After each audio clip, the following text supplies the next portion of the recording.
The music, I felt, set the pace for a very lively city, which Budapest undoubtedly is.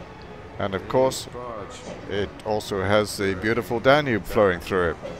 We started our tour by crossing the Danube on the Chain Bridge, which is one of the famous landmarks in Budapest, to the Buda side, to visit the Royal Palace.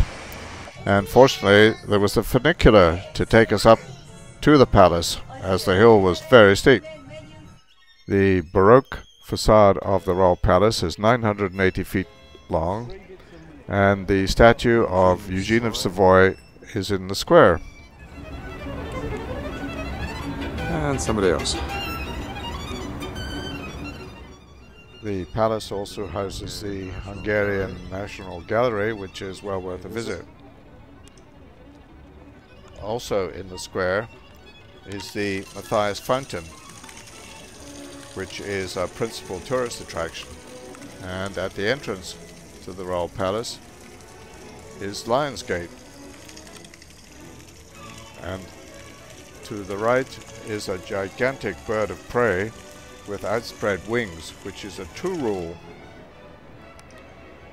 From the castle, you get a magnificent view across the river towards the Parliament building, and then further to the west is St. Stephen's Basilica, which we will visit the following day. Must be St. Stephen's.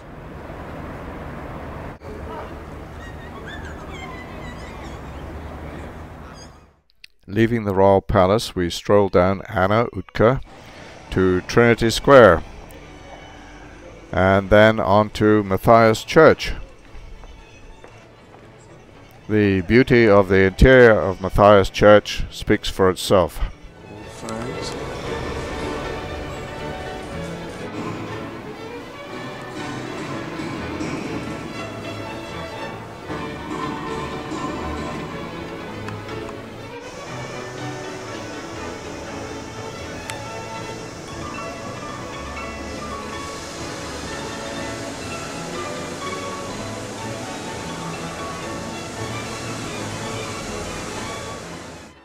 Below Matthias Church is Fisherman's Bastion, which is a series of ramparts and turrets reminiscent of a fairy tale castle.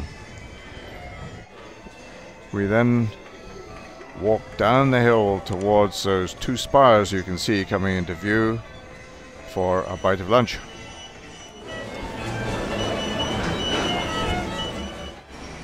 Lunch in a delicatessen, reminding us of Herbie's. And then onto the metro for a short ride, and then changing to the tram system to cross the river again back to Pest.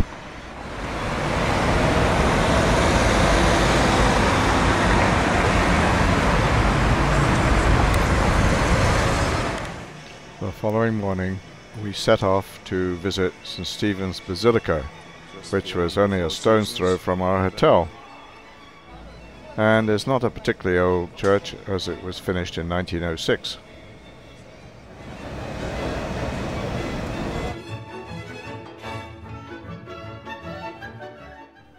However, from the top of the North Tower, which is 500 feet high, there was a magnificent view of the complete city of Budapest. Perhaps.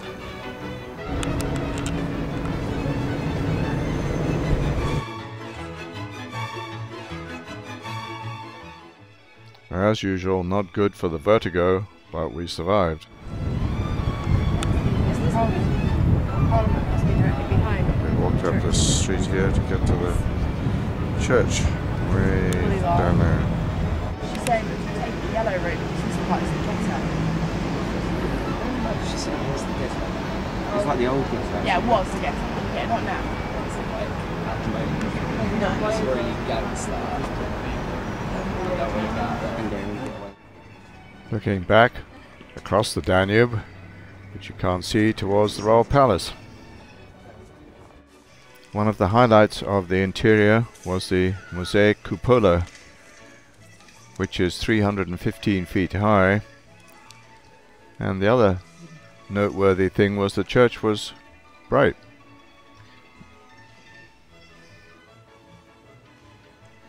Most churches tend to be rather dark and dismal. The statue you see is the statue of St. Stephen, of course.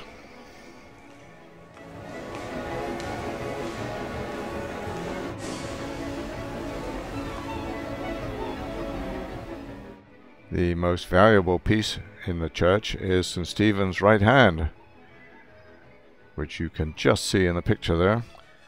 A stroll down Andrassy Ut followed. For the Champs-Élysées, Budapest, Andrassy Street.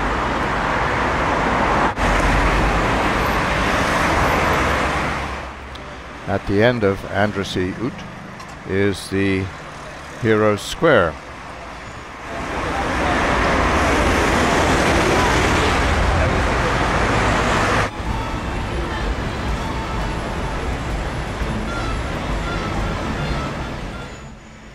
After a stroll in the square, we found a delightful restaurant for lunch, which had a small art museum attached to it, with some interesting displays, and so ended day 2.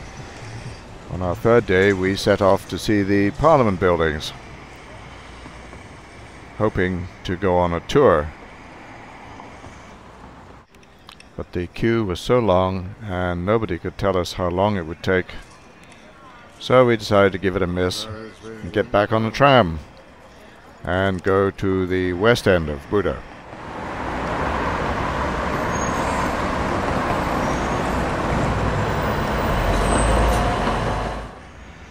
Our purpose was to visit the Gellert Hotel and thermal bars, which are a landmark in Budapest.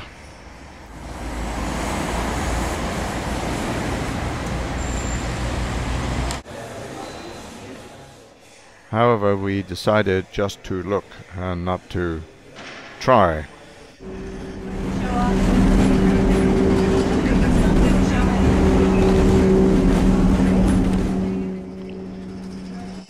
Another tram ride back to the chain bridge, helping a poor old lady on the way, and then to our hotel.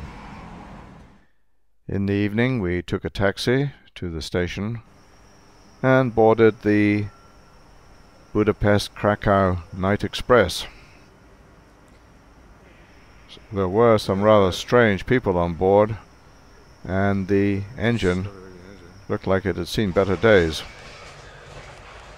And every time we moved from one country to another, the engine changed, which meant a lot of jolting, and it was difficult to get a good night's sleep. However, we had the benefit of John Simpson on board.